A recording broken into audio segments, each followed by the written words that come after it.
Hello दोस्तों। Last video में हम लोगों ने समझा था यूपीएससी के रोड मैप के बारे में। हमने समझा था कि यूपीएससी एक संस्था है जो कई प्रकार के एग्जाम कराती है। उसी का एक पार्ट, एक एग्जाम होता है आईएएस, जिसे हम यूपीएससी का आईएएस का एग्जाम कहते हैं।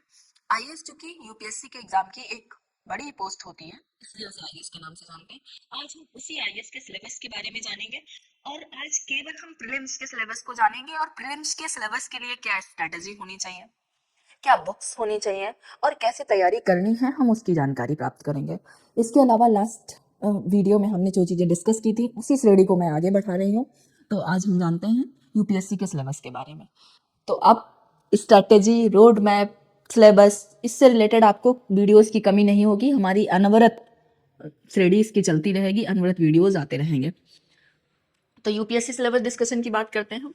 पहले समझ लेते हैं यूपीएससी प्रीलिम्स एग्जाम होता क्यों है, क्योंकि ये बात आप अपने माइंड में क्लियर कर लीजिए कि यूपीएससी के बेस पर आपका सिलेक्शन नहीं होने वाला और यूपीएससी ये डिसाइड नहीं करती। यूपीएससी का प्रीलिम्स के जो क्वेश्चंस होते हैं वो ये डिसाइड नहीं करते कि आपको कौन सी रैंक मिलने वाली। तो क्या है, it is just a screening test. UPSC क्या है, यूपीएससी का प्रीलिम्स केवल स्क्रीनिंग टेस्ट मात्र होता है। फर्स्ट स्टेज सिविल सर्विसेज की होती है, ठीक है। It is only qualifying for the exam, mains examination. ये केवल आपके मेंस एग्जाम को क्वालिफाई, मेंस एग्जाम में आप जा सको, मेंस एग्जाम आप दे सको, मेंस एग्जाम में बैठ सको, इसके लिए एक स्क्रीनिंग टेस्ट होता है और आप मेंस एग्जाम के लिए क्वालिफाई कर जाते हो। प्रीलिम्स का मेन, इसका काम सिर्फ इतना ही है कि ये आपको मेंस के दरवाजे तक पहुंचा देता है, ठीक है। प्रीलिम्स में कितने भी नंबर पाओ उससे मेंस का कोई मतलब नहीं, सिर्फ मेंस आपको पहुंचा देगा, ठीक है। उससे आपकी किसी भी रैंक का कोई मतलब नहीं, पूरा जो आपका होल बनता है जिससे आपको पोस्ट मिलता है उससे कोई मतलब नहीं होता। इस बात का ख्याल रखना है। प्रीलिम्स में मैंने पहले भी बताया है, फिर से रिवाइज करा रही हूँ। प्रीलिम्स में 2 पेपर होते हैं, GS1 paper, GS2। GS1 paper में क्या होता है, GS1 पेपर में 100 MCQs होते हैं। पहले समझ लो, फर्स्ट पेपर हो या सेकेंड पेपर हो, दोनों में कुछ चीजें कॉमन होती हैं। जैसे ऑब्जेक्टिव नेचर का होता है, ऑब्जेक्टिव नेचर का मतलब एमसीक्यूज नेचर का होगा, ठीक है। 1/3 की माइनस मार्किंग होगी, ठीक है। जो सीसेट यानी जो GS2 होता है वो आपका क्वालिफाइंग होता है। वो क्या होता है, क्वालिफाइंग होता है। 33%, कितना, 33% वो क्वालिफाइंग होता है। क्लियर। तो पहले पेपर में कितने 100 क्वेश्चन पूछे जाते हैं। हर क्वेश्चन 2 नंबर का होता है, 200 मार्क्स के होते हैं, ठीक है। पहला पेपर 100 क्वेश्चन, दूसरे दूसरे क्वेश्चन में 80 क्वेश्चन पूछे जाते हैं। हर क्वेश्चन 2.5 नंबर का होता है, 2.5 मार्क्स का होता है और 200 नंबर का होता है। 2015 में इसका, हाँ इस बात को थोड़ा समझ लेते हैं। 2015 में इसका रिफॉर्म किया गया था। सोर्स 33% क्वालिफाइंग होता है, केवल स्कोर आपको 33% क्वालिफाइंग चाहिए होता है। 70 क्वालिफाइंग 33% का मतलब होता है कि आपको 67 नंबर अराउंड लाने होते हैं, 67 नंबर, ठीक है। फिर अगर एक बात याद रखना, GS1 में आपके कितने भी नंबर हों, क्वालिफाइंग से आपके 10 नंबर ज़्यादा हैं, 15 नंबर जाते हैं, डजेंट मैटर, आपको सीसेट का पेपर क्वालिफाई करना पड़ेगा। और क्वालिफाई से सीसेट में कितने भी नंबर ज़्यादा हों कोई फर्क नहीं पड़ता। उन्हें केवल आपके देखेंगे, आपके 80 नंबर हैं, 70 नंबर हैं, 78 हैं, कोई मतलब नहीं, उन्हें 76 नंबर चाहिए, इतने हैं तो ठीक है इन्हें। क्लियर। ये कुछ कैटेगरी वाइज, ये पिछली बार भी चार्ट मैंने दिखाया था, फिर देख लो ये कैटेगरी वाइज, क्योंकि जब हमें पता होता है ना कि क्या रेशियो चल रहा है पासिंग का, क्या स्कोर चल रहा है प्रीलिम्स का, तो थोड़ा हमारा माइंडसेट उस तरीके से काम करता है कि 2012 में इतना था, 2014 में इतना था, ऐसे घटता है, ऐसे बढ़ता है, ये होता है। तो वो कहीं ना कहीं हमारे दिमाग को खोलता है, ठीक है। तो आप जिस भी कैटेगरी से बिलोंग कर रहे हो, डजंट मैटर, आपको ये देखना है कि जनरल की कैटेगरी का 22 में क्या गया है, 82.22% गया है। ये जो मार्क्स होता है ये GS1 पेपर का होता है। किसका होता है, GS1 पेपर का, क्योंकि GS2 तो क्वालिफाइंग है, वो तो पहले से ही फिक्स है भाई, 33% नंबर आने हैं। तो ये GS2 के जो मार्क्स होते हैं वो इस तरीके से, जनरल के 21 में 87% था, 20 में 92% था, 2019 में 98 ये मार्क्स दिए हुए हैं। ये पूरा आप देख सकते हो, हर ईयर का डिफरेंसेस क्या होते हैं। जनरल से देखो, जो ST है ये डिफरेंस होता है, जनरल का 82 चाहिए होता है तो ST का 69.35 चाहिए होता है। तो ये डिफरेंसेस देखो हर ईयर आपको लगेगा, ये देखो 15 से 17 नंबर का डिफरेंस हर ईयर है आपका, ये देखिए।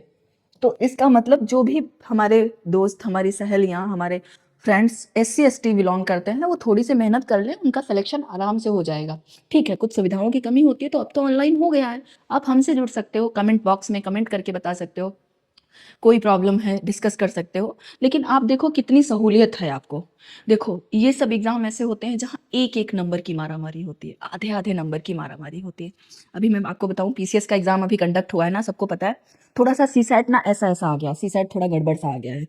गड़बड़ नहीं कह सकते, ये कह सकते हैं कि थोड़ा लीक से हट के आ गया। जैसे एक माइंड सेट होता है ना कि सपोज दैट हम कहीं जा रहे हैं फार्मेसी का इंटरव्यू देने के लिए, तो हमारे दिमाग में होगा ना दवाओं के बारे में पूछेंगे। अगर उन्होंने इंडियन सोसाइटी के बारे में पूछ लिया तो लगेगा ना कि यार मैं तो ये सोच के आई थी कि यहाँ दवाओं के बारे में पूछा जाएगा। तो CSAT का कुछ पेपर ऐसे आ गया है, तो बच्चे थोड़ा सा डर गए हैं, कंफ्यूज हो गए हैं। या मैं देख रही हूँ बच्चों का जो ऑलरेडी सिलेक्टेड है, उन बच्चों का कहीं आधे नंबर से कहीं एक नंबर से नहीं हो पा रहा है, तो बेचारे परेशान हैं कि कहीं कोई मेरिट ऊपर नीचे हो जाए, कहीं आयोग के द्वारा कुछ क्वेश्चन गलत हो जाए उसका। तो आप ये समझो कि ये सब एग्जाम ऐसे होते हैं जहाँ आधे आधे नंबर की मारामारी होती है। और वहाँ आप अगर 17 से 18 नंबर का लीड अगर आपको संविधान द्वारा दिए गए आरक्षण से मिल जा रहा है, तो ये आपके लिए बहुत, वो कहते हैं ना, सुहागा है, आपके लिए सोने में सुहागा। तो आप इसका फायदा उठाइए। ठीक है, जो लोग हमारे हैंडीकैप्ड होते हैं, जिनको कुछ कुछ प्रॉब्लम्स होती हैं, फिजिकली चैलेंजिंग होता है जिनके लिए, तो दिव्यांग जनों के लिए देखो मेरिट का। ठीक है, तो ये सब सुविधाएं हैं, कहीं ना कहीं आप लोग सोचते नहीं हो इन सुविधाओं के बारे में। थोड़ा इसको, इस चार्ट को अच्छे से देखना। ठीक है, कि कितनी सुविधा होती है कि एक जनरल जो सही सलामत है, कोई प्रॉब्लम नहीं है, जिसमें इसको 87 क्वेश्चन सही करने होंगे, 87। ठीक है, लेकिन वही आप 43 सही कर करके भी आप प्री क्वालिफाई कर जाओगे, आप IAS बन जाओगे। तो अगर आपके साथ किसी भी प्रकार का कोई चैलेंज है, इकोनॉमिकल चैलेंज हो, आप EWS के लिए देखो 88 जनरल के लिए है, और जो इकोनॉमिकल चैलेंजेस है उनके लिए 6 नंबर यूं ही घट गया। भाई 6 नंबर घटना कोई छोटी बात होती है क्या? तो इसलिए आपके साथ अगर किसी भी प्रकार की कोई समस्या है, ठीक है, तो देखिए आपको यहाँ भी उसका फायदा मिल रहा है। मैं ये नहीं कह रही हूँ कि भगवान कोई समस्या किसी को दे, लेकिन अगर आपके साथ समस्या और कोई फायदा मिल रहा है तो उस फायदे की जानकारी आपको होनी चाहिए, और उस फायदे को पाने के लिए आप प्रयासरत होने चाहिए। ठीक है, तो ये पूरा आप चार्ट देख सकते हैं। फिर प्रीलिम्स के सिलेबस की बात कर लेते हैं हम लोग। प्रीलिम्स के सिलेबस में मेन हम लोग एक एक करके आगे चलेंगे। यहाँ से स्टार्ट करते हैं। पहले हम समझ लेते हैं कि देखो उसमें लिखा होता है इंडियन हिस्ट्री। क्या होता है? इंडियन हिस्ट्री प्रीलिम्स के सिलेबस में होती है Indian history. Geography, geography world history दोनों होती है। Economics, science and technology, polity, environment ecology,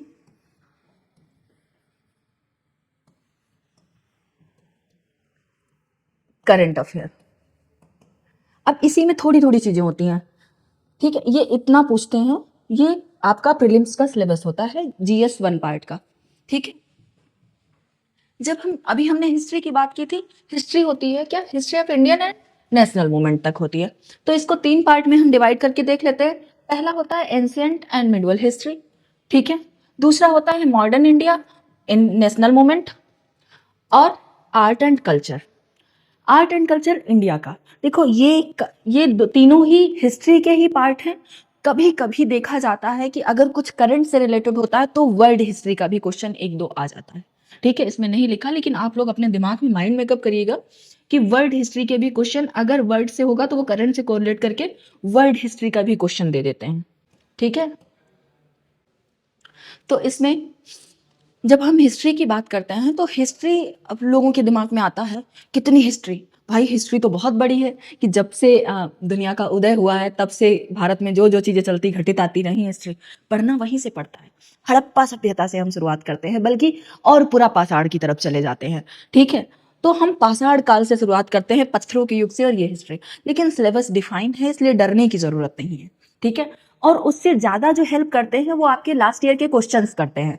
हम एनालिसिस कर लेते हैं कि कहाँ कहाँ से क्या क्या कोर, क्या क्या फेवरेट है UPSC का, वो क्वेश्चन कहाँ से पूछता है, और हम वहां से उसकी तैयारी करते हैं। ठीक है, सिलेबस हिस्ट्री का डिफाइन तो प्रागैतिहासिक काल यानी पाषाण युग से लेकर के अभी तक की है, लेकिन जब हम लास्ट ईयर के क्वेश्चंस देखते हैं तो हमारा माइंड मेकअप हो जाता है कि अच्छा UPSC का ये कोर एरिया है, ऐसे क्वेश्चन पूछता है। नेशनल मूवमेंट की अगर बात करते हैं तो भाई पूरे भारत में नेशनल मूवमेंट हुआ, पूरे भारत के लोगों ने सहभागिता की। लेकिन ऐसे कौन कौन से प्रमुख नेता थे, उनकी कौन कौन सी ऐसी विचारधारा थी जिसका प्रभाव पड़ा, जिसका व्यापक प्रभाव पड़ा, तो ये सब चीजें हम पढ़ते हैं। या आज भी ऐसी कौन सा मोमेंट था, या ऐसे कौन कौन से लोग थे जिनके विचारों को आज भी हम कैरी ऑन करते हैं। तो जब हम प्रेजेंट की प्रासंगिकता देखते हैं, जब हम करंट में किन किन चीजों की उपयोगिता है, जब उससे कोरिलेट करके पढ़ते हैं, तो हमारी पढ़ाई और आसान हो जाती है। जैसे हमेशा यूपीएससी के लिए क्या कहा जाता है कि यूपीएससी की तैयारी के लिए सबसे ज्यादा जरूरी है कि आप करंट की घटनाओं से वाकिफ रहें, करंट इवेंट्स जो हो रहे हैं उनको समझें। तो अगर आप करंट इवेंट्स को समझते हैं तो उससे रिलेटेड स्टैटिक पार्ट को समझना आसान हो जाता है, और उससे रिलेटेड स्टैटिक पार्ट क्या पूछा जा सकता है इस बार एग्जाम में, उसकी बहुत हद तक संभावनाएं आपको पता चल जाती हैं। ठीक है, अभी इसके सोर्सेज भी बताऊंगी, घबराना नहीं है। सेकेंड पूछते हैं, फिर ज्योग्राफी की बात कर लेते हैं। ये हम इधर जो बताए हैं ये वर्ल्ड ज्योग्राफी की बात बताएं। ज्योग्राफी दोनों पूछते हैं, वर्ल्ड भी पूछते हैं और इंडियन ज्योग्राफी भी पूछते हैं। तो फिजिकल सोशल इकोनॉमिक ज्योग्राफी ये पूरी वर्ल्ड की हो जाती है, और यही फिजिकल सोशल इकोनॉमिक ज्योग्राफी जो है वो इंडिया की हो जाती है। देखो ज्योग्राफी अगर हम देखें, जैसे भौगोलिकरण पढ़ते हो ना, भूगोल पढ़ते हो, भूगोल का प्रभाव हमारे सोशल कैसा इफेक्ट है, हमारे इकोनॉमिक्स पर कैसा इफेक्ट है, और हमारे फिजिक, ठीक है, भौतिक पर कैसा इफेक्ट है, ये सारा इकोनॉमिक पार्ट में भी पढ़ते हैं, ये सारा हम इंडियन पॉइंट ऑफ व्यू से भी पढ़ते हैं, और ये सारा हम world of point of view से पढ़ते हैं कि दोनों ही प्रोस्पेक्टस से ज्योग्राफी का महत्व क्या है। सारी बुक्स बताऊंगी, डोंट वेरी, बहुत परेशान होने की जरूरत नहीं। फिर नेक्स्ट इंडियन कॉन्स्टिट्यूशन, कॉन्स्टिट्यूशन भी पढ़ते हैं। कॉन्स्टिट्यूशन में पहले आपका आ जाता है कॉन्स्टिट्यूशन, फिर पॉलिटिकल सिस्टम, फिर पंचायती राज, पब्लिक पॉलिसीज और राइट इश्यूज। इसमें क्या क्या हम पढ़ते हैं ना, इन राज व्यवस्था, तो जिस कंट्री में हम रह रहे हैं वहाँ की कंट्री की राज व्यवस्था क्या है, उन वहाँ की राजनीतिक व्यवस्था क्या है, उसको हमें समझना पड़ता है। तो इसके लिए एक शब्द है इसमें इंडियन पॉलिटी। इंडियन पॉलिटी के थ्रू हमारा कॉन्स्टिट्यूशन कैसा है, हमारी व्यवस्थाएं कैसी हैं, हमारी जो पॉलिसीज इशू होती हैं, जो हमारी योजनाएं बनती हैं वो कैसी हैं, हमारा पॉलिटिकल स्ट्रक्चर कैसा है, पॉलिटिकल सिस्टम कैसा है, कैसे वर्क करता है वो, क्या क्या ऐसी चीज रूल्स हैं जो हमें फॉलो करने होते हैं, क्या क्या ऐसे रूल्स हैं जो सरकार को बनाने पड़ते हैं, क्या क्या ऐसे रूल्स हैं जिन्हें हम फॉलो नहीं करेंगे तो हमें सजा जैसी चीजें का प्रावधान किया गया है। तो ये सारा तामझाम जो होता है वो सब हम पढ़ते हैं। ठीक है, being a Indian, being a human हमारे पास कौन कौन से राइट्स हैं, बीइंग अ इंडियन हमारे पास कौन कौन से राइट्स हैं, बीइंग अ राजनेता हमारे पास कौन कौन से राइट्स हैं, ये सब कुछ उसमें पढ़ते हैं। ठीक है, उसके बाद में हम आते हैं इकोनॉमिक्स पे। इकोनॉमिक्स के बारे में थोड़ा सा समझ लेते हैं कि वैसे सस्टेनेबल डेवलपमेंट इसमें पढ़ते हैं, पॉवर्टी पढ़ते हैं। पॉवर्टी एक ऐसा सब्जेक्ट है जो कई सारे टॉपिक्स में पढ़ते हैं, चलो बताएंगे। ठीक है, इंक्लूजन पढ़ते हैं, डेमोग्राफिक पढ़ते हैं, सोशल सेक्टर इनिशिएटिव, जो भी सोशल सेक्टर्स में इनिशिएटिव होते हैं वो पढ़ते हैं। क्योंकि इकोनॉमिक्स, वो कहते हैं ना, किसी भी कंट्री की जो रीढ़ की हड्डी होती है वो उसकी इकोनॉमिकल कंडीशन होती है। ठीक है, इकोनॉमिकल कंडीशन जहाँ की अच्छी होती है वहाँ की सारी चीज़ें, जाहिर सी बात है, आपके घर की इकोनॉमिकल कंडीशन अगर अच्छी है, छोटा सा समझो ना एग्जाम्पल, आपके घर की अगर इकोनॉमिकल कंडीशन अच्छी है तो लिविंग स्टैंडर्ड अच्छा होगा, आपके यहाँ भाई नई नई चीज़ों का इस्तेमाल होता होगा, आपके यहाँ लोग खुश रहते होंगे, टूर घूमने जाते होंगे, बहुत सारी चीज़ें हैं। तो ये जो इकोनॉमिक, जैसे घर की इकोनॉमिकल कंडीशन अच्छी होती है तो घर में खुशहाली आती है, ऐसे देश की इकोनॉमिकल कंडीशन अच्छी होती है तो देश में खुशहाली आती है। तो इकोनॉमिकल कंडीशन को सही करने के लिए क्या क्या उपाय हैं, इस टाइम प्रेजेंट में भारत की इकोनॉमिक कंडीशन क्या है, कौन कौन से ऐसे मानक हैं जो इकोनॉमिक्स के थ्रू हम पढ़ते हैं, जिससे भारत की गरीबी, भारत की बेरोजगारी, या भारत में जितनी भी व्याधियां हैं या जितनी भी तरक्कियां हैं, भारत की खुशहाली, ये सब कैसे नापते हैं। अभी नई नई रिपोर्ट आई हुई है कि भारत को शक्तिशाली देशों में से हटा दिया गया है, टॉप 10 में भारत कहीं शक्तिशाली ही नहीं है। तो उसका मानक क्या होता है, वो सब चीजें समझेंगे कि अगर वर्ल्ड की कोई रिपोर्ट बन रही है जिसमें शक्तिशाली कंट्रीज को दर्शाया जा रहा है तो उसमें भारत को क्यों नहीं दर्शाया गया, ऐसा क्या नहीं है भारत के पास। तो खैर वो सब चीजें हम इसके इसके थ्रू पढ़ते हैं। ठीक है, उसके बाद में आ जाता है बायोडाइवर्सिटी। ठीक है, ये आपके इन्वायरमेंटल जो इशू होते हैं, इसमें टोटल जो रिक्वायर्ड होती है वो कहीं ना कहीं सब्जेक्ट स्पेशलाइजेशन की होती है, और ये करंट से ज़्यादा कोरिलेट होता है। देखो इसमें दो चीज़ें हैं, जब हम यूपीएससी की बात करते हैं तो यूपीएससी में इकोनॉमिक्स, जो इन्वायरमेंट इकोलॉजी के क्वेश्चन आते हैं वो ज़्यादातर करंट बेस्ड आते हैं, वो स्टैटिक बेस ना के बराबर पूछे जाते हैं। ठीक है, पूछ देते हैं कभी कभी कि बायोडाइवर्सिटी, इकोटोन क्या होता है, बायोडाइवर्सिटी क्या होती है, खाद्य श्रृंखला, के कुछ मानक पूछ देंगे, लेकिन ऐसा ज्यादातर यूपी पीसीएस करता है, स्टेट पीसीएस। यूपीएससी जब भी पूछेगा एनवायरनमेंट के क्वेश्चन तो वो करंट से कोरिलेट करके पूछता है। फिर आपका मिसलेनियस में आ जाता है। मिसलेनियस में देखो, सबसे पहले मिसलेनियस में आप देख लो करंट अफेयर को ही। करंट अफेयर कोई एक सब्जेक्ट नहीं होता। करंट अफेयर का मतलब होता है समसामयिक घटनाएं, जो लोग हिंदी मीडियम के हैं समझे। और ये कोई एक सब्जेक्ट नहीं होता भाई। अगर कोई ऐसी घटना हुई है जो हमारे पॉलिटिकल सिस्टम पर इफेक्ट डाल रही है, या कोई ऐसा नया नियम बना हुआ है जो पॉलिटिकल सिस्टम से रिलेटेड है, जो हमारी राज्य व्यवस्था से रिलेटेड है, तो करंट अफेयर पॉलिटी का हो गया। अगर कोई ऐसी बात हुई है जो हमारी इंटरनल सिक्योरिटी, जो हमारी आंतरिक सुरक्षा से रिलेटेड है, तो करंट अफेयर इंटरनल सिक्योरिटी हो गया। अगर कोई ऐसा आविष्कार हुआ है जो कि हमारा अणु परमाणु से रिलेटेड है, या भौतिकी से कुछ रिलेटेड है, या केमिस्ट्री से रिलेटेड है, या कोई दवा बनी है, तो हमारा साइंस का हो गया। अगर कुछ टेक्नोलॉजी से हुआ है तो टेक्नोलॉजी का हो गया। तो यानी करंट अफेयर का अपना कोई सब्जेक्ट नहीं है, वो जिस भी फील्ड से बिलोंग करता है वो उसका करंट अफेयर हो जाता है। तो मिसलेनियस में सबसे पहले तो देखो सिक्योरिटी सोच इसलिए डाले गए हैं क्योंकि यूपीएससी में प्री मेंस इंटरनल सिक्योरिटी का कहीं नहीं दिया गया है, मेंस में पूछते हैं, प्री में नहीं। तो इसलिए करंट का को यहाँ डिजास्टर मैनेजमेंट ये सब मेंस के पार्ट हैं। इसका जो बेसिक्स होगा वो हम मेंस में पढ़ेंगे, जब मेंस का सिलेबस डिस्कस करेंगे तब बताएंगे। लेकिन अगर कुछ भी ऐसा करंट में घटित हुआ है जिससे प्रीलिम्स में क्वेश्चन बन सकता है, सपोज दैट कहीं तूफान कोई आया है तो उसका नामकरण किसने किया है, वो तूफान किस तट पे आया हुआ है, कोई लहर ऐसी उठी है जिसने तबाही मचा दी है, तो वो सब चीजों की जो डिटेल्स होगी वो हमको यहाँ मिलती है। टेक्नोलॉजी में जो भी नया कुछ करंट का मैंने अभी बताया, कुछ नया करंट का आविष्कार हुआ है, कोई हम लोगों ने कोई ऐसा लड़ाकू विमान खरीदा है, या हम लोगों ने कोई ऐसी मिसाइल खरीदी है, या कोई नई मिसाइल का आविष्कार किया गया है, या कुछ भी ऐसा, ठीक है। तो वो सब चीजें यहाँ आ जाएंगी साइंस एंड टेक्नोलॉजी में। और important current affair national international. अब ये नेशनल इंटरनेशनल में क्या हो जाएगा, जैसे किसी देश में कोई राष्ट्रपति चुना गया है, कोई प्रधानमंत्री चुना गया है, किसी देश में कोई ऐसी घटना घटित हुई है जिसका प्रभाव पूरे भारत पूरे विश्व पर पड़ा हुआ है, कोई ऐसा मूवमेंट किसी देश में चलाया गया है जिसको भारत ने भी सपोर्ट किया है, तो ऐसी सभी जिस टाइप की घटनाएं होंगी इंटरनेशनल घटनाएं हो जाएंगी, जिसमें करंट अफेयर में पूछा जाएगा। नेशनल में किसी ने कोई खिताब जीता है, कोई मिस वर्ल्ड बना है, कोई मिस इंडिया बना हुआ है, या किसी ने बुकर पर बहुत सारे पुरस्कार होते हैं, किसी ने बुकर जीता हुआ है, तो किसी ने आईफा अवार्ड जीता हुआ है, तो इन सब चीज़ों से रिलेटेड इसकी इंपॉर्टेंस, ये सब चीज़ें नेशनल में आ जाएंगी। बाकी बहुत सारी चीज़ें नेशनल में ऐसी आएंगी, कुछ नई किताब लिखी गई है जो बहुत चर्चित हुई है, जिसने समाज पर एक बड़ा प्रभाव डाला है, तो ये सब चीज़ें आपकी आ जाएंगी करंट अफेयर में।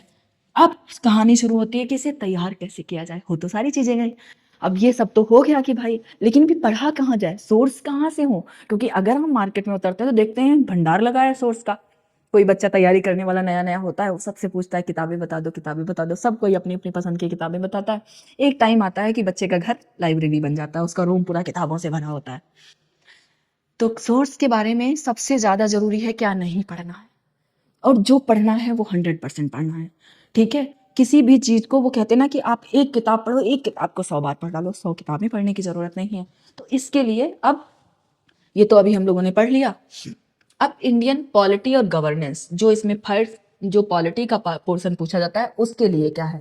देखो, इंडियन पॉलिटी के लिए एक बड़ी चर्चित किताब है। पहले बहुत सारी ऐसी किताबें हुआ करती थी, सुभाष कश्यप को लोग पढ़ते थे, ठीक है, ये सब किताबें अभी भी प्रासंगिक है, लेकिन चलो इसकी बात मेंस में करेंगे।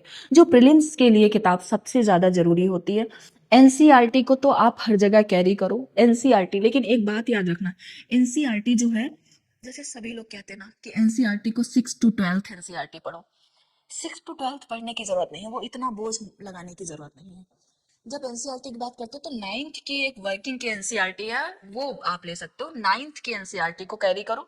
और तमिलनाडु स्टेट की जो, ये तो यहाँ पर थोड़ा सा काट देना जहां से मैंने तमिलनाडु बोलना शुरू किया था, 9th की एनसीईआरटी तक।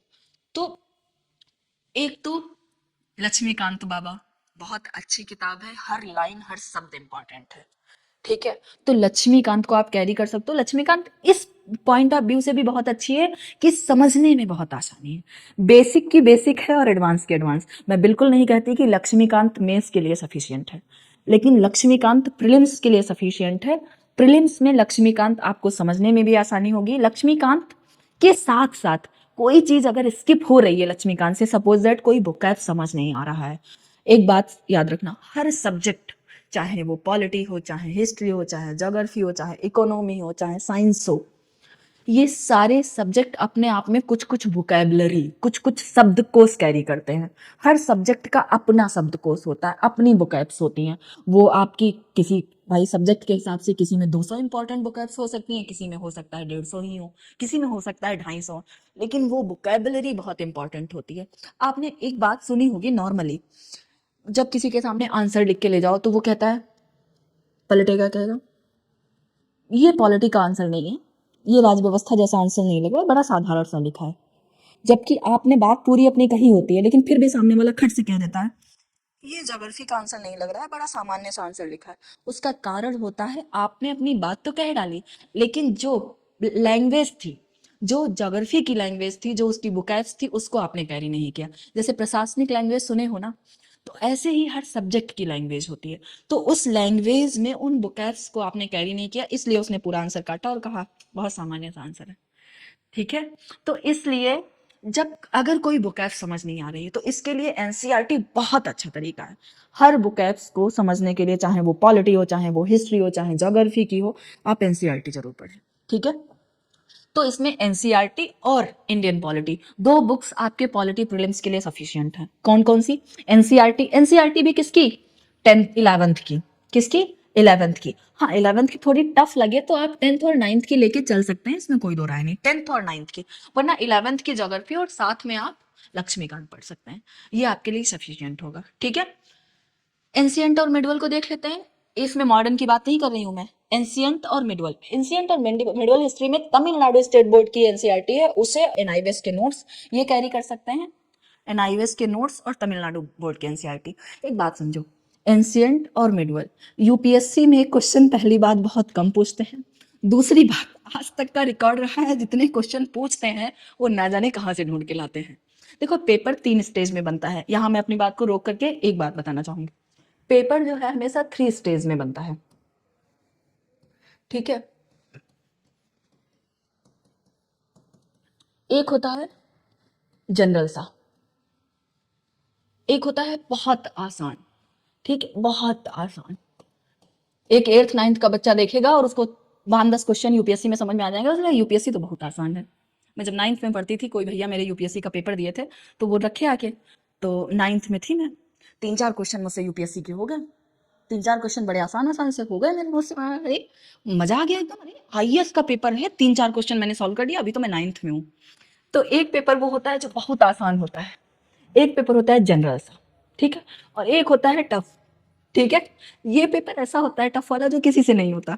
एनसीईआरटी के जो क्वेश्चन यूपीएससी ढूंढ के लाती है, ज्यादातर वही टफ ढूंढ के लाती है। खैर, ऐसा बिल्कुल मैं ये नहीं कह सकती कि यूनिवर्सल ट्रुथ है, ठीक है, लेकिन एनसीईआरटी और मिडवल के क्वेश्चन वो बहुत कम पूछती है पहली बात, और पूछती है तो थोड़ा सा टफ पूछती है। एनसीईआरटी उसका आंसर देती है, एनआईवीएस में उसके नोट्स मिलते हैं, और तमिलनाडु बोर्ड में किताबों में ढूंढना थोड़ा मुश्किल हो जाता है, जो किताबें हैं उनमें ढूंढना थोड़ा मुश्किल हो जाता है। और किसी भी एग्जाम को पास करने का जो तरीका होता है वो यही होता है, आता हुआ गलत नहीं होना चाहिए कि वहां आप पगला गए, कंफ्यूज हो गए, एग्जाम का प्रेशर था, पसीना आ गया, ये हो गया, वो हो गया, और आपने आता हुआ नहीं, आता हुआ गलत नहीं होना चाहिए, एक बात। दूसरी बात, जो जनरल सा है वो गलत नहीं होना चाहिए, आप इवेलुएट करके उसको किसी तरीके से कट पिट करके दिमाग लगा के उसे सही कर लो। और कठिन वाला सबके लिए कठिन है, कठिन वाले में अगर आपने 5-10% अपने आप को पार्टिसिपेट कर लिया तो एग्जाम निकल गया। ठीक है, जो इसमें गड़बड़ाता है वो गड़बड़ा जाता है। ठीक है, तो हिस्ट्री के लिए तमिलनाडु स्टेट बोर्ड की एनसीईआरटी और एनआईवीएस ने, एनआईवीएस के नोट्स आते हैं, नेशनल ओपन यूनिवर्सिटी के नोट्स होते हैं, ये बहुत अच्छे, बहुत अच्छी भाषा में लिखे होते हैं। इवन मैं आपको बता दूं कि अगर कोई भी ऑप्शनल सब्जेक्ट आप लेते हो, जैसे पॉलिटिकल साइंस लेते हो, जैसे सोशियोलॉजी लेते हो, तो उसके लिए भी बहुत इंपॉर्टेंट नोट्स हैं ये ऑप्शनल तक के लिए बहुत है। एनआईवीएस के नोट्स की लैंग्वेज बहुत अच्छी होती है, लिखा बहुत ऑथेंटिक होता है, और बहुत ही शुद्ध भाषा में लिखा होता है, चाहे इंग्लिश हो चाहे हिंदी हो, दोनों ही माध्यम के लिए।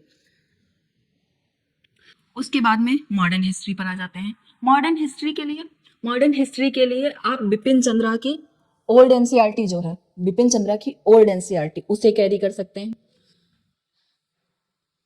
एक बुक आती है जो एनसीईआरटी की ही होती है, जो होती है जिसका नाम होता है politics in Indian since independent. ये जो बुक होती है ये आपकी 12th क्लास की होती है, 12th क्लास की होती है। इसको इसके साथ साथ सब्स्टिट्यूट के रूप में आप स्पेक्ट्रम यूज कर सकते हो। ठीक है, स्पेक्ट्रम अच्छी बुक होती है, सब्स्टिट्यूट के रूप में आप स्पेक्ट्रम यूज कर सकते हो। मॉडर्न हिस्ट्री के लिए क्या क्या बताया मैंने? सब्स्टिट्यूट आपका स्पेक्ट्रम हो जाएगा। एनसीईआरटी बिपिन चंद्रा की ओल्ड एनसीईआरटी और 12th की एनसीईआरटी आती है। ये तीनों बुक, दो एनसीईआरटी और एक स्पेक्ट्रम, इन तीनों बुक से आपका मॉडर्न सफिशिएंट हो जाएगा। हाँ ठीक है, मेंस में कुछ चीज़ों की जरूरत पड़ेगी, जब मैं मेंस डिस्कस करूंगी तो इसके साथ साथ उसे मेंस को मेंस में लगा लेना है, लेकिन प्रीलिम्स के लिए ये पर्याप्त है। ठीक है, कौन कौन सी? स्पेक्ट्रम बिपिन चंद्रा की जो ओल्ड एनसीईआरटी आती है और 12th की जो एनसीईआरटी है, इन सभी बुक्स से आप पूरा मॉडर्न अच्छे से तैयार कर सकते हो। और मॉडर्न का वेटेज ज़्यादा होता है यूपीएससी प्री में, मॉडर्न का वेटेज ज़्यादा होता है। मॉडर्न को अच्छे से तैयार करके जाना है, कसम खा के मॉडर्न के क्वेश्चन गलत नहीं करने हैं। ठीक है, देखो कुछ चीज़ों में आपको बिल्कुल थोड़ा बहुत कुछ कुछ सब्जेक्ट नहीं आएंगे चलेगा। मुझे ऐसे यूपीएससी क्वालिफाई बच्चे मिलते हैं जो कहते हैं कि मैम मेरा एनसीएंट अच्छे से तैयार नहीं था, मैम मॉडर्न मैंने अच्छे से तैयार नहीं की थी, उसके बाद वो सिलेक्टेड है और प्रॉपर आईएएस में सिलेक्टेड है, क्योंकि उन्होंने कसम खा ली थी मॉडर्न में गलत नहीं करेंगे। मॉडर्न कहीं ना कहीं इंटरेस्टिंग भी होता है, मॉडर्न की बहुत सारी घटनाएं आप लोगों को पता होती हैं, आप लोग भी इंटरेस्टेड होते हो पढ़ने में। आजकल के राजनेता मॉडर्न के ही राजनेताओं पर लड़ते रहते हैं लगातार, हैं गांधी जी की विचारधारा तो, नेहरू जी की विचारधारा तो। ठीक है, तो इसलिए मॉडर्न की चीज़ें थोड़ी इंटरेस्टिंग भी ज़्यादा होती हैं, आप लोगों को मज़ा भी आता है, इसलिए अच्छे से मॉडर्न को तैयार करना है, मॉडर्न के क्वेश्चन गलत नहीं करने हैं। ठीक है, उसके बाद में आर्ट एंड कल्चर बड़ा ही इंटरेस्टिंग होता है और बड़ा ही कठिन होता है। ऐसा बोलते हैं यूपीएससी में, बोलते हैं कि वर्ल्ड हिस्ट्री और आर्ट एंड कल्चर ये दो सब्जेक्ट थोड़े टफ माने जाते हैं, कह सकते हैं।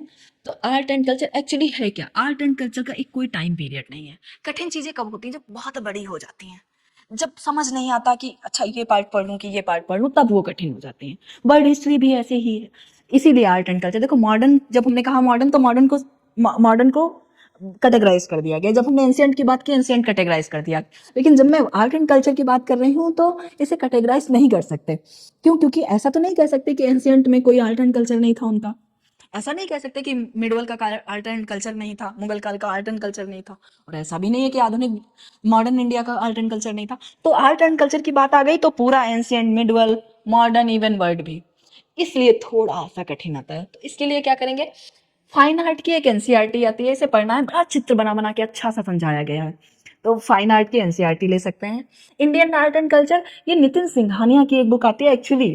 वैसे तो बहुत सारी मार्केट में बुक है, इसमें कोई दो राय नहीं है, लेकिन नितिन सिंघानिया की बुक थोड़ा आसान लैंग्वेज में लिखी है और लोग इसे, और एक सीसीआरटी की वेबसाइट पर चले जाओ, अपडेटेड सीसीआरटी की वेबसाइट है, गलती का कोई चांस नहीं है, अपडेटेड चीज़ें मिलेंगी। लेटे हो अपना वेबसाइट पर गए, देखते रहे क्या चल रहा है, आर्ट एंड कल्चर कौन कौन से नृत्य की बात कर रही है, कब क्या क्या चल रहा था। ठीक है, तो इसलिए ये तीनों ही, चाहे एनसीईआरटी फाइन आर्ट ले सकते हैं। ठीक है, इंडिया जो आपकी नितिन सिंघानिया की बुक आती है, नितिन सिंघानिया ने खैर यूपीएससी के पूरे सिलेबस को अच्छे से कवर करने की कोशिश की है, अच्छा सब्स्टिट्यूट हो जाएगा।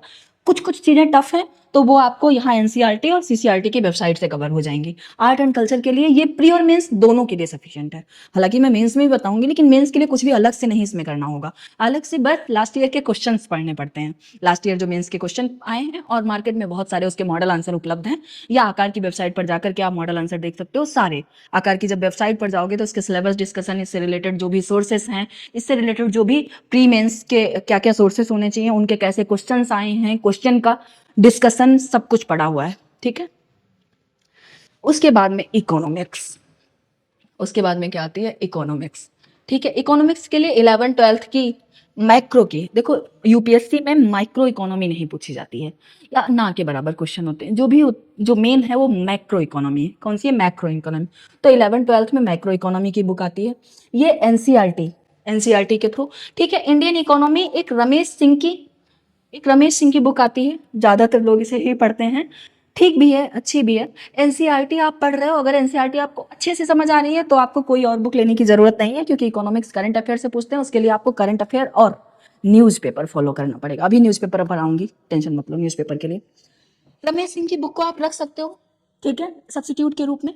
बाकी एक और बुक है जो खासकर अगर बजट का कंसेप्ट पढ़ना है और सर्वे पढ़ना है, ठीक है, तो इकोनॉमिक्स सर्वे, तो आपको इकोनॉमिक सर्वे और बजट को अच्छे से पढ़ना होगा। ये डायरेक्ट वेबसाइट से पढ़ो, डायरेक्ट वेबसाइट पर जाओ।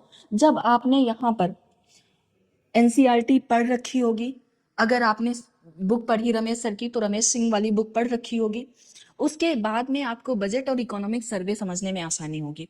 1% अगर नहीं समझ आता है तो एक सही तरीका ये है कि किसी अच्छे चैनल पर जाओ, आकार के चैनल पर आ सकते हो, या किसी चैनल पर जाओ और उसको 1.5 करके, जो मल्टी करके स्पीड तेज होती है, स्पीड तेज करके लगा के एक बार सुन लो, ठीक है, एक बार किसी ने समझा रखा होगा उसे सुन लो, उसके बाद देखोगे तो और समझ में आएगा। पढ़ने का तरीका यही होता है। देखो कोई चीजें कैसे याद होती हैं, अगर पढ़ के नहीं याद होंगी तो सुन के याद होंगी, सुन के नहीं याद होंगी देख के याद होंगी। झेल के मत याद करना। बहुत बार होता है ना कि ठीक है जब हम इकोनॉमिक क्राइसिस से गुजरेंगे तब सीख जाएंगे क्या होता है, ठीक है। चलो, उसके बाद में आपका आ जाता है इन्वायरमेंट। इन्वायरमेंट के लिए क्लास 8th क्लास की एनसीईआरटी, 7th क्लास की एनसीईआरटी आती है और 8th की एनसीईआरटी आती है। इन्वायरमेंट के लिए एक बुक है शंकर आईएएस की, ये कोचिंग भी है, शंकर आईएएस की बुक है इन्वायरमेंट के लिए, काफी समय से लोग पढ़ते आ रहे हैं, अच्छी बुक है एक्चुअली। उसके बाद इन्वायरमेंट की बुक वैसी बनी नहीं, जिन लोगों ने बनाया सबने शंकर आईएएस को ही ज्यादातर कॉपी किया। खैर मैं ये नहीं कह सकती हूँ कि सबने कॉपी किया होगा, लेकिन ऑलमोस्ट तो जो चीजें यहाँ मिल जाती हैं ये मदर बुक है, आप ये समझ लीजिए इन्वायरमेंट की ये मदर बुक है। तो आप इस बुक को फॉलो कर सकते हो, कोई इशू नहीं। बाकी कुछ नोट्स मिल जाएंगे, करंट का डेटा जरूर देखे रहो, क्योंकि इन्वायरमेंट है, इकोनॉमिक्स है, साइंस एंड टेक्नोलॉजी है, ये सब करंट से रिलेटेड होते हैं। उसके बाद में वर्ल्ड और Indian geography. World Indian geography के लिए सबसे पहले हम आपके बेसिक पर आ जाते हैं। मैं एनसीईआरटी कभी भी छोड़ने की सलाह नहीं देती, एनसीईआरटी को हमेशा जब तक नहीं सेलेक्ट हो जाओ साथ रखो। एनसीईआरटी ये आपकी 11th की फंडामेंटल एंड फिजिकल ज्योग्राफी की, भाई सब कुछ लिखा है, कुछ छोड़ा ही नहीं है, ठीक है। उसके बाद में 11th की ही इंडियन फिजिकल एनवायरनमेंट की आती है, ठीक है। 12th में एक बुक आती है फंडामेंटल ऑफ ह्यूमन ज्योग्राफी की आती है।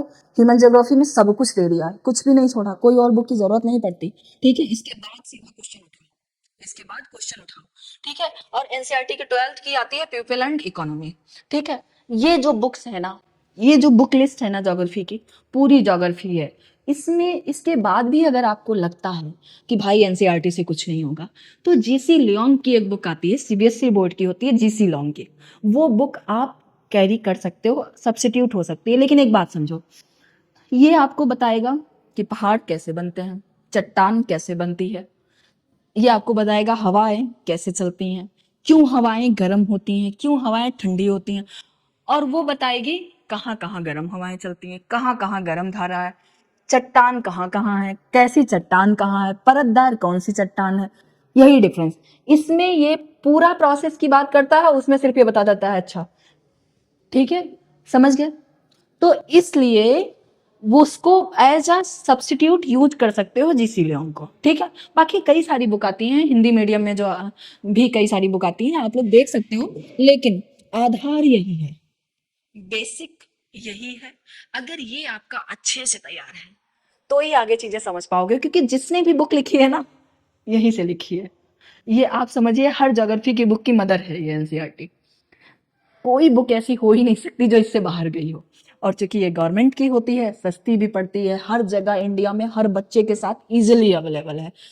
यूपीएससी चूंकि पूरे भारत का एग्जाम होता है, तो एक सोर्स एनसीईआरटी उठाओ वो। और इवन थोड़ी गुप्त बात है लेकिन बता देती हूँ, एक सर से मेरी बात हो रही थी जो कि बोर्ड के मेंबर भी हैं, जो मॉक इंटरव्यू में जाते हैं, पहले वो पेपर बनाने के लिए भी जाया करते थे।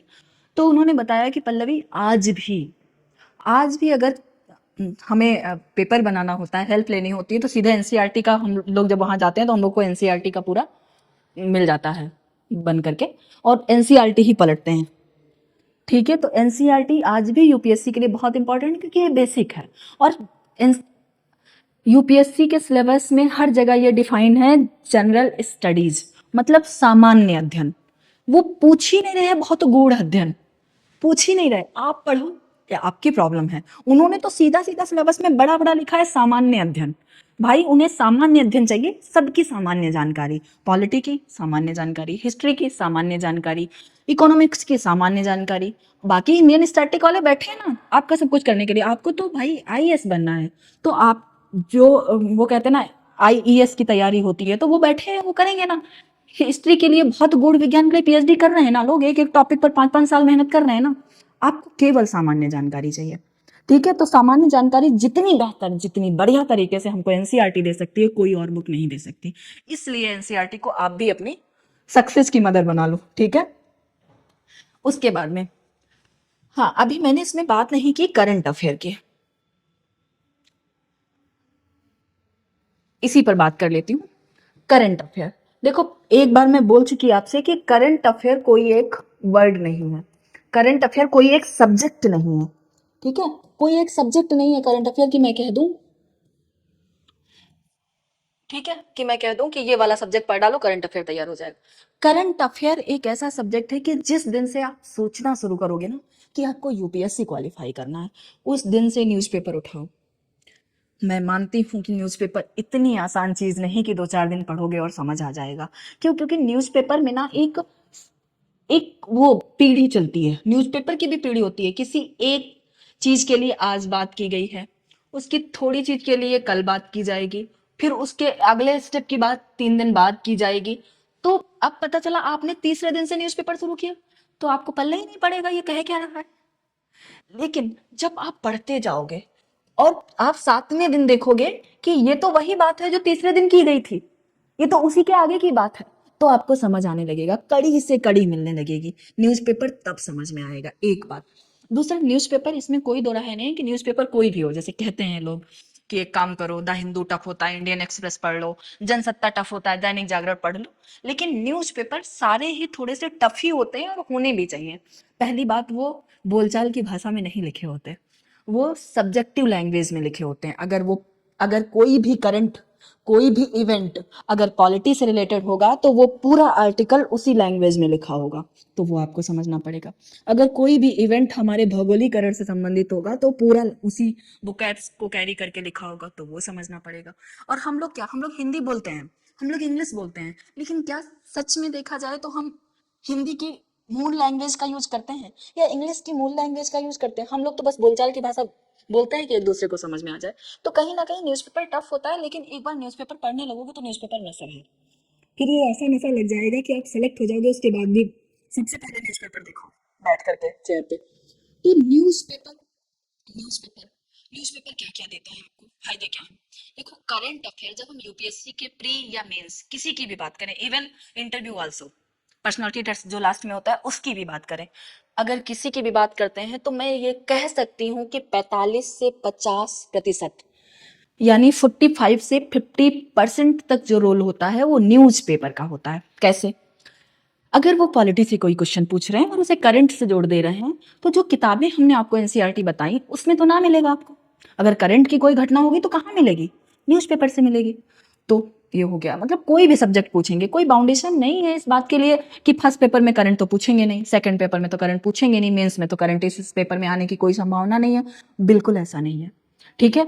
तो इसलिए हर सब्जेक्ट में करंट अफेयर जोड़ा जा सकता है, हर सब्जेक्ट का करंट अफेयर होता है, क्योंकि जितने भी सब्जेक्ट हैं सब जीवांत हैं, कोई सब्जेक्ट मरा हुआ नहीं है। जीवांत सब्जेक्ट है तो वो अपने आप में जो भी मुद्दे होते हैं वो समेटते रहते हैं।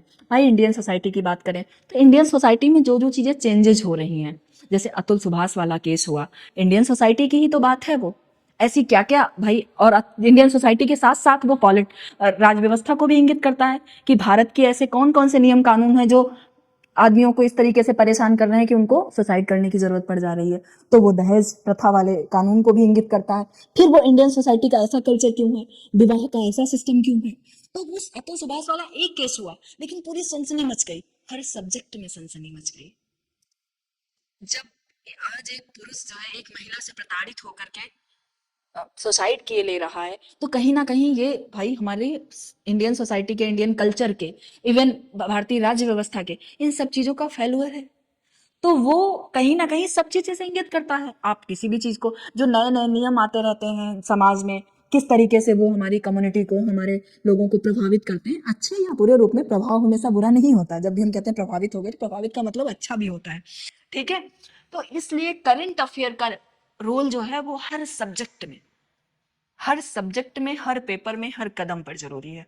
इसलिए न्यूज़पेपर की बात करते हैं। देखो ये सच है कि न्यूज़पेपर 7-8 दिन पल्ले नहीं पड़ेगा, लेकिन फिर भी पढ़ना है। न्यूज़पेपर दवा है, कड़वी लगेगी लेकिन बहुत फायदेमंद है। अगर आपने आदत डाल ली तो आपकी सारी बीमारी दूर हो जाएगी, ठीक है। तो इसलिए न्यूज़पेपर, इंग्लिश मीडियम वाले बच्चे द हिंदू टफ लगता है, इंडियन एक्सप्रेस को लेके चल सकते हैं, लेकिन कोशिश करें खुद को द हिंदू पर लाएं। द हिंदू के आर्टिकल्स वगैरह बहुत अच्छे होते हैं। अब तो ऐसी सुविधाएं भी उपलब्ध हैं कि द हिंदू की इंग्लिश नहीं समझ पा रहे हो तो बहुत सारे टीचर्स हैं जो बहुत खूबसूरत तरीके से यूट्यूब पर फ्री ऑफ कॉस्ट आपको डिस्कस करते हैं, हिंदी में डिस्कस करते हैं। द हिंदू का न्यूज़पेपर होता है और हिंदी में डिस्कशन होता है। आप किसी एक को फॉलो कर सकते हो। भाई आपके लिए तो बहुत सारे टीचर मेहनत कर रहे हैं। अध्यापकों की तो आदत ही रहती है कि विद्यार्थियों की हमेशा मदद करते रहते हैं। तो आप यूट्यूब पर जाकर के किसी भी टीचर को फॉलो कर सकते हो। आकार के खुद के चैनल पे भी करंट अफेयर की डेली क्लास होती है, सुबह 8 बजे, 8 से 10 क्लास होती है। जो भी इंपॉर्टेंट मुद्दे होते हैं सब पे चर्चा की जाती है उसमें। चाहे द हिंदू का कोई आर्टिकल हो, चाहे इंडियन एक्सप्रेस का हो, चाहे जनसत्ता का हो, इन तीनों न्यूज़पेपर का, इवन दैनिक जागरण और हिंदुस्तान में भी कोई अच्छा आर्टिकल आया है जो यूपीएससी पॉइंट ऑफ व्यू से बेनिफिशियल है, उसके लिए चर्चा की जाती है। तो 8 से 10, 8 से 9 लाइव क्लास 1 घंटे डेली होती है, आप उस पर देख सकते हो, ठीक है। तो आपको अगर हिंदी मीडियम के हो तो जनसत्ता को लेके चलो, जनसत्ता की भाषा बहुत अच्छी होती है, आर्टिकल बहुत अच्छा होता है। इंग्लिश मीडियम को हो तो शुरुआत में द हिंदू, इंडियन एक्सप्रेस लेके चलो, उसके बाद द हिंदू पर मूव कर जाना, ठीक है। इन सबसे फायदा क्या होता है, जैसे आर्टिकल पढ़ते हो, अच्छे अच्छे आपके दिमाग में कई सारे एस्पेक्ट खुलते हैं। अच्छा, इस मुद्दे को ऐसे भी सोचा जा सकता है, अच्छा इस कानून के ये भी पॉजिटिव निगेटिव्स हो सकते हैं, समझ रहे हो। एक तो ये फायदा होता है। दूसरा, आपके पास बुकैप्स हो जाती है, लिखना बैठते हो तो ये नहीं, बहुत बार होता है ना, मैं लिखती रहती हूँ उसके बाद याद नहीं आता सेंटेंस, शब्द नहीं याद आता है कि कौन सा शब्द यहाँ डाल दिया जाए। कोई शब्द याद आया तो वो अंग्रेजी याद आया, उसका एग्जैक्ट हिंदी याद नहीं आता है, तो वो सब समस्याएं दूर हो जाती हैं। करंट के इवेंट से जब हमारे ताल्लुकात होते रहते हैं, करंट के इवेंट से जब हम जुड़े रहते हैं, तो हमें कहीं ना कहीं कोई भी चर्चा में शरीक होने के लिए हमारे पास मुद्दे हो जाते हैं। निबंध के लिए हमारी अच्छी पकड़ हो जाती है, निबंध को हम जीवांत लिख सकते हैं, करंट के इवेंट से कोरिलेट करके लिख सकते हैं। जो एसे राइटिंग का एक पेपर होता है उसको हम और अच्छी कर सकते हैं। इंडियन सोसाइटी में हम अच्छे अच्छे एग्जाम्पल्स डाल सकते हैं, या कोई भी एथिक्स जब लिख रहे होते हैं तो हम उसे उसमें करंट के उदाहरण डाल सकते हैं, करंट की केस स्टडी डाल सकते हैं, करंट का कोई मुद्दा डाल सकते हैं। ये सब कहाँ से आएगा? न्यूज़पेपर से। तो न्यूज़पेपर इसलिए बहुत जरूरी है। और न्यूज़पेपर पढ़ने का तरीका मैंने बोला 6-7 दिन समझ नहीं आएगा, लेकिन बहुत जल्दी समझने लग जाओगे। अगर कोई प्रॉब्लम होती है, अगर समझ नहीं आता, जैसे न्यूज़पेपर केवल यूपीएससी वाले बच्चों के लिए तो बनाया नहीं गया, उसे एक डॉक्टर पढ़ता है, उसे एक इंजीनियर पढ़ता है, उसे एक गांव में बैठे हुए प्रधान भी पढ़ते हैं, हर कोई पढ़ता है। उसमें बॉलीवुड की भी न्यूज़ होती है। तो अब ये मुद्दा होता है कि पूरा न्यूज़पेपर इतने सारे पेजेस का होता है, हमारे लिए क्या इंपॉर्टेंट है। तो इसके लिए जरूरी है न्यूज़पेपर में क्या पढ़ना है, क्या छोड़ना है। इसके लिए सबसे ज्यादा जरूरी है आपको अपना सिलेबस रट्टा होना चाहिए। यूपीएससी का डिमांड क्या है, यूपीएससी का सिलेबस आपको पता होना चाहिए कि क्या पूछता है, उससे आप न्यूज़पेपर कैरी कर लोगे। आपको पता होना चाहिए कि भाई सलमान खान कुछ भी कर रहे हैं यूपीएससी नहीं पूछेगा, ठीक है। कुछ भी इन द सेंस, वो किसी भी मूवी को साइन कर रहे हैं, किसी भी के साथ शॉपिंग करने जा रहे हैं, यूपीएससी नहीं पूछेगा। आपको पता होना चाहिए कि तापसी पन्नू कुछ भी कर रही है चलेगा, यूपीएससी नहीं पूछेगा। कुछ भी इन द सेंस ऐसा कुछ ना कर रही हो जो सोसाइटी को हमारी प्रभावित कर रहा हो, ठीक है। तो इसलिए वो वाली न्यूज कितनी जरूरी है, खेल की न्यूज कितनी जरूरी है, या रोड पे जो एक्सीडेंट हो रहे हैं वो न्यूज कितनी जरूरी है, एक नजर डाल लीजिए। बाकी जो आर्टिकल होता है उस पर फोकस करिए, उसमें टाइम दीजिए। हाँ, शुरुआत में न्यूज़पेपर आपसे ज्यादा टाइम लेता है, ठीक है। हो सकता है आपको न्यूज़पेपर पढ़ने में 1.5 घंटे लग जाए, 2 घंटे लग जाए, लेकिन जब एक बार आदत बन जाएगी तो आधे 1 घंटे में, आधे 30 से 45 मिनट में पूरा न्यूज़पेपर आप उड़ा देंगे, ठीक है। तो इसलिए लेकिन आदत बनाओ, प्रैक्टिस करो न्यूज़पेपर पढ़ने की और उसे समझने की प्रैक्टिस करो, ठीक है। अब आ जाते हैं हम कॉम्प्रिहेंसिव सेकेंड पेपर पर, जो आपका जीएस का सेकेंड पेपर होता है, सीसैट का होता है। इसमें आपका कॉम्प्रिहेंशन होता है, इंटरपर्सनल स्किल होती है, इंक्लूडिंग कम्युनिकेशन स्किल होती है, logical reasoning, analytical decision making होती है, जनरल मेंटल एबिलिटी होती है, बेसिक न्यूमेरिक होते हैं, डेटा इंटरप्रिटेशन होता है, और सबसे ज्यादा जरूरी है कि इस पेपर में 33% ही क्वालिफाइंग होता है। तो जो लोग इतना सब देख के घबरा गए एकदम, यार सीसैट तो बड़ा टफ होता है, उनको ये समझने की जरूरत है कि सीसैट के पेपर में ये फॉर्मूला इस्तेमाल करने की जरूरत होती है कि हमें 100% सिलेबस को नहीं पढ़ना, हमें 60% सिलेबस को 100% पढ़ना है। कुछ समझ आया? जैसे मैंने कभी मैथ नहीं पढ़ी, ठीक है, मैं मेंटल एबिलिटी की बात ही नहीं करूंगी, छोड़ दूंगी, मेंटल एबिलिटी नहीं तैयार करूंगी, लेकिन कॉम्प्रेहेंशन रट लूंगी, गलत नहीं होना चाहिए। इंटरपर्सनल स्किल, कम्युनिकेशन स्किल रट लूंगी, गलत नहीं होगा मेरा। डिसीजन मेकिंग, प्रॉब्लम सॉल्विंग हम रट लेंगे, गलत नहीं होगा।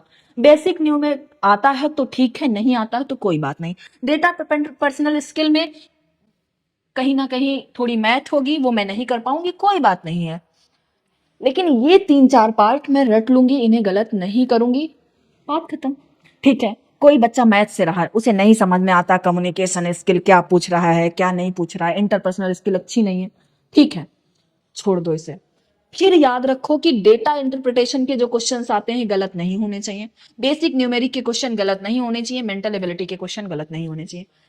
जो लोग कहते हैं, ज्यादातर ये क्वेश्चन हमारे सामने अक्सर आता है कि मैम हमने मैथ से पढ़ाई नहीं की, क्या मेरा यूपीएससी निकल जाएगा? उनके लिए मैं कहना चाहूंगी ऐसा बिल्कुल जरूरी नहीं है कि मैथ से आपने पढ़ाई नहीं की तो यूपीएससी नहीं निकलेगा, बिल्कुल निकल जाएगा। क्यों? क्योंकि केवल मैथ की जो छोटी सी थोड़ी सी लड़ाई लड़नी होती है वो केवल जीएस के सेकंड पेपर में लड़नी होती है। उसमें भी उस लड़ाई से अगर आप डिफेंडिव होकर निकल जाते हैं, जैसे किसी भी जंग को जीतने के दो तरीके होते हैं, या आप अफेंडिव होकर लड़ जाओ ताकत झोंक दो, या आप डिफेंडिव होकर निकल लो बच के, यही तो होता है भाई।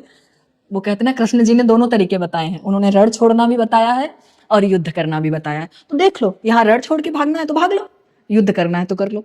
तो इसलिए यहाँ दोनों स्किल की आपके पास पूरे 7 टॉपिक हैं, जिसमें से आप जो चाहो वो टॉपिक इस्तेमाल कर सकते हो। आपको लगता है कि हमारा कम्युनिकेशन स्किल बहुत अच्छा है, मैं गलत नहीं करूंगी, ठीक है, करिए आप।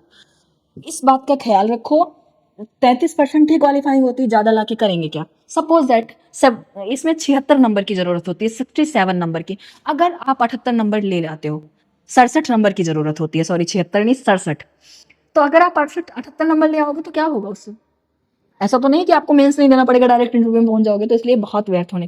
मैं हमेशा बच्चों से कहती हूँ, अगर यूपीएससी की तैयारी करने आए हो ना, तो एक बात का ख्याल रखो, यूपीएससी की रिक्वायरमेंट को समझो और खुद को उसी तरीके से तैयार करो, ठीक है? बहुत ज़्यादा परफेक्शन, बहुत ज़्यादा कि ये जितना करो परफेक्शन के साथ करो, नहीं हम 100% सिलेबस पढ़ेंगे, नहीं, जितना पढ़ेंगे उसे 100% पढ़ेंगे, वो तैयार होना चाहिए। तो इसलिए ये पूरा आपका सिलेबस होता है कंप्लीट, ठीक है? अब इसमें कुछ भी पूछना हो, कमेंट बॉक्स ओपन है, कमेंट बॉक्स में कमेंट कर सकते हो, दिए गए नंबर्स पर कांटेक्ट कर सकते हो। कोई भी चीज़ ऐसी है जो समझ में नहीं आई, आप समझ सकते हो। किताबों का बहुत पुलिंदा मैंने नहीं बताया, मैंने बेसिक एनसीईआरटी की बात की है, ठीक है? मैं मेंस में कुछ किताबें जरूर सजेस्ट करूंगी, ये अभी केवल प्रीलिम्स का था, मेंस में कुछ किताबें जरूर सजेस्ट करूंगी, लेकिन एक बात समझो, बहुत सारी किताबें हमें कंफ्यूज ही तो करेंगी, ठीक है? अगर हमारे पास कम किताबें होंगी, जितनी देखो जितनी यूपीएससी की रिक्वायरमेंट है सारा एनसीईआरटी में दिया हुआ है, हम अच्छे से पढ़ लेते हैं। एक दो किताबों में जो जरूरत लगी है वो मैंने आपको बताया है, ठीक है? तो कोशिश ये करो कि बहुत घर को लाइब्रेरी मत बनाओ, अच्छे से पढ़ो। कुछ भी होता है कमेंट बॉक्स में बताओ करके, कमेंट जरूर करो, हमें पता चले कि आपने पढ़ा। अगर किसी और स्पेशल चीज़ का आप वीडियो चाहते हो, आपको लगता है कि इसकी रिक्वायरमेंट है, हमें ये चाहिए, तो वो कमेंट बॉक्स में टाइप कर सकते हो, मैं कोशिश करूंगी समय निकाल करके वो वीडियो बनाने की, ठीक है? चलिए, सभी लोग अच्छे से तैयारी शुरू करिए, ठीक है? बाकी हम आपके साथ हैं, टेंशन वाली कोई बात नहीं, ठीक है? कुछ भी होता है तो आप लोग हमें बता सकते हो। Thank you.